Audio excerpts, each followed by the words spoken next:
Hey there folks, Graham here. Welcome to the channel. If you've got Omnisphere and an iPad, you might not be aware that there's actually an iPad app for Omnisphere called OmniTR. And today I'm going to show you how to set it up and how it all works. First of all, let's go to Omnisphere. For the OmniTR app to work, you'll need Omnisphere version 1.5 or higher. Go to System and down where it says Accept OmniTR Connections, make sure this is turned to on. Then download the OmniTR app onto your iPad, which you can see here to the left of me, mirrored up onto my computer screen. And down in the bottom right hand corner, you can see my actual iPad sitting on my desk. All you then need is to have your iPad connected to the same Wi-Fi network as your PC or Mac. Press on Connect, and the OmniTR app will automatically search for and recognize your PC. And if we click, in this example, on Graham's music PC, it opens up the OmniTR app. This has now effectively turned your iPad into a touch controller for various functions within Omnisphere. The app has 4 pages to it: the main page that we're on now, the orb page, the common controls page, and the jumbo page. So first of all, the main page. Well, this gives you an overview of the 8 possible parts that you can put together within Omnisphere. It gives you access to things like the multi-timbral, live mode or stack mode. So multi-timbral would be where you've got 8 layers or 8 parts all playing together in one patch. The live mode will be where you can load in 8 patches and then pick which one you want to play at any one time. And the stack mode will be where you've got those 8 parts layered, stacked or split across various zones on the keyboard. Within here you can browse patches for each layer. For example here, choose a new patch to go in part 1, or you can browse entire multis. So here I can choose, say, Apparitions on the Edge, and there we have 2 new layers loaded in. Choose which sound you want to play at any one time, like this. And if we go to Female Smoked Pulse, or Adagio Strings,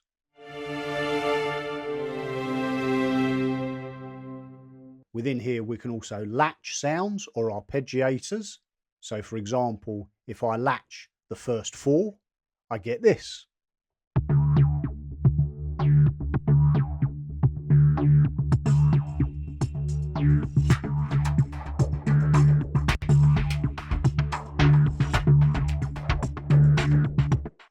As well as latching, I can determine where those notes come in. So immediately, the next 16th, the next beat, or the next bar. And I can also adjust the levels of each individual patch, like this.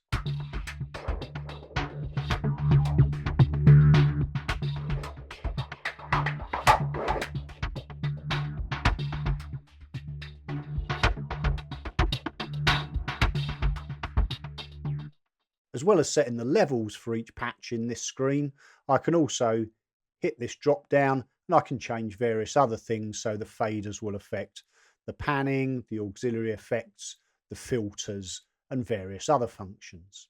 Also on this page, I can mute or solo various patches.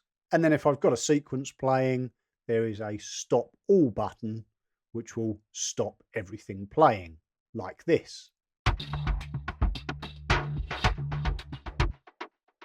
Next up is the orb page, which basically mirrors the orb functionality already within Omnisphere, but now makes it a much more tactile experience, as you can operate the orb with your fingers rather than having to wiggle your mouse around. It basically operates exactly the same, so I won't go into all the details, but you can drag the white dot around for various different effects. If I press on clear, it'll go back to the middle. You can set the depth of the effects that you're getting. You can set the inertia as to how fast those effects are coming in and out. And there's a dice function which randomizes the effects that you get. So let's try this briefly with our persecution bass.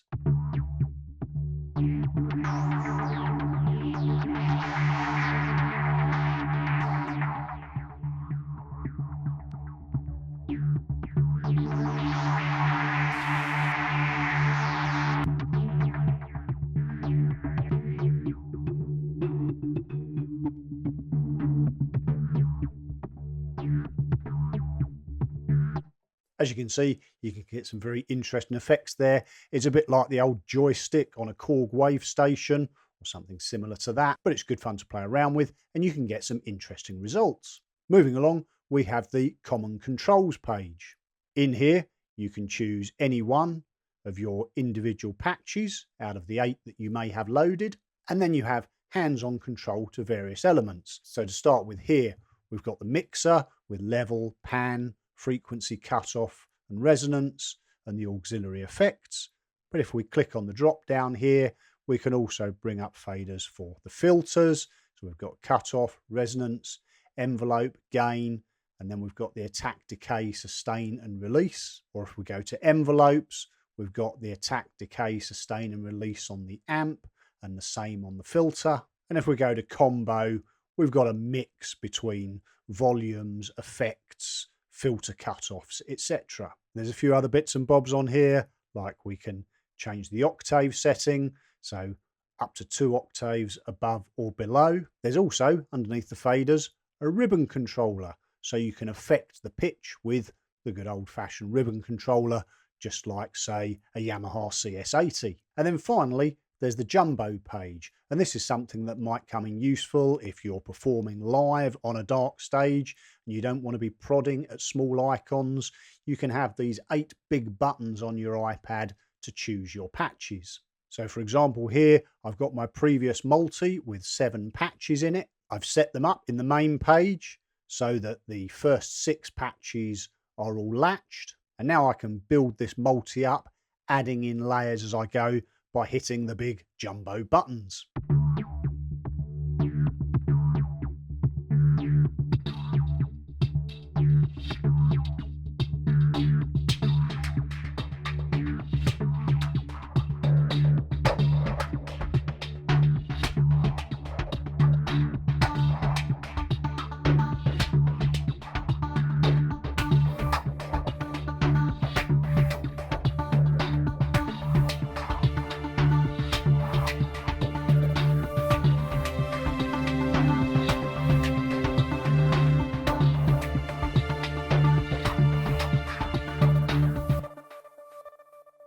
And that's it. That's how to set up the OmniTR app, link it with Omnisphere, and what you can control with it. I hope you've enjoyed this video, and if you have, please don't forget to like, subscribe, and ring that bell, as it really does help me to grow the channel and is very much appreciated. And if you've got any questions or comments on this video, please feel free to leave them in the usual place down below, and I will do my best to get back to each and every one of you. But for now, I've been Graham, take care, and catch you later.